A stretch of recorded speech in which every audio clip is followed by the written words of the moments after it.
I'm sure you're aware that the 90s, early 2000s, they're back in a They are big back hard. way. Mm-hmm. This only has to be helping the FUBU brand. Yeah, the FUBU brand is, we just signed a suit license. We're also putting out watches. We're actually doing a new FUBU hotel, which will, you go in that hotel, you're going to see, just think about seeing nostalgic pictures of all the greatest hip hop artists that you love between, 85 to 2000. And we have a cellular business where you get content from, hip hop and a lot of things. So, yeah, it has revitalized the brand. I mean, the brand is still extremely large in Philippines, China, and Korea. I pulled up some vintage FUBU pieces on eBay. Oh, that's You the remember this Rudy piece? Fat Albert piece. Butters. $400 that's going for? Ooh, I wouldn't pay $400 for it, but that's nice. We got the Fat Albert and the Muhammad Ali, man. Ali piece, you got to pay that. How much is that one? I can't see it. How much is that? It's also 400. These are price. What did you sell them for? I think that was 120. Appreciation on the market value. It's like a stock, right? That got to be brand new, though. Absolutely. The dead stock. It's all about vintage dead stock. And did you have to license Muhammad Ali or Fat Albert? How did you handle that? Absolutely. We had to go to Hallmark for Fat Albert. I think we had to go to Bill Cosby for Fat Albert. And I sent him money. He never even said thank you to me anytime that I've sent him money in the past. Then we did Muhammad Ali.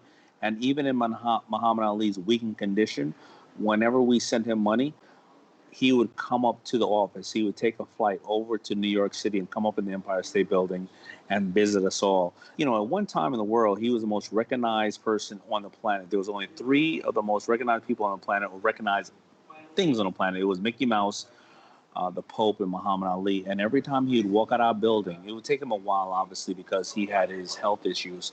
But when he went outside, at that time, people didn't have big trucks. They had limousines. There would be 400 people in the street when he just literally walked over the street, and everybody would stop and try to mob him. He was so loved, and he was so great. And in his condition, making money from a lot of places from an intellectual property, whenever we sent him a check every quarter, he would try to come to the office to just say thank you.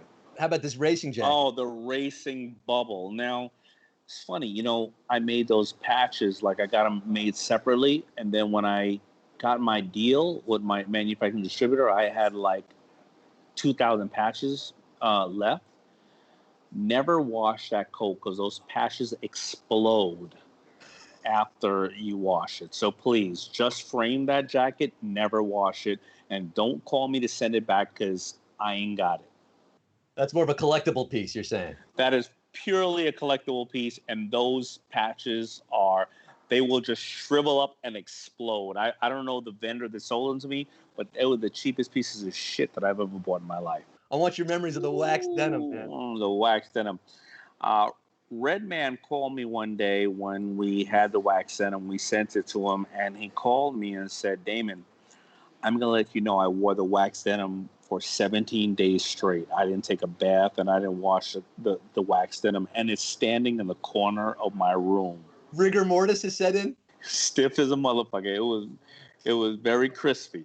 But that was the look, right? That was the fashion. Did you sort of create this fashion, or were you responding to trends? I mean, it's hard to say. It's a chicken or egg kind of thing, right? The fashion has always been dictated by the streets, and Carl and I and Cross Colors were out before us, and they inspired us. And then when we would work with the artists, they would tell us what they want to see for the next year, and they would also ask us how should we look for the next year. So it was really kind of like a symbiotic relationship. And the whole theory of FUBU is, you could take it in various different ways. We were making clothes for the hip-hop market, and people loved it. But we also were just making things we wanted to wear the next year. You got to create the stuff that you want to be wearing, that you want to be watching, right? I mean, that's the lesson. I mean, Scott, it's like you telling a bunch of people things that you feel are valuable of content and feeling funny. And the people watching you, why would you go in a room and talk about shit you don't know? You want to talk about the things that you think are of value. And that's what we would do when we would have the ability to design our own clothes.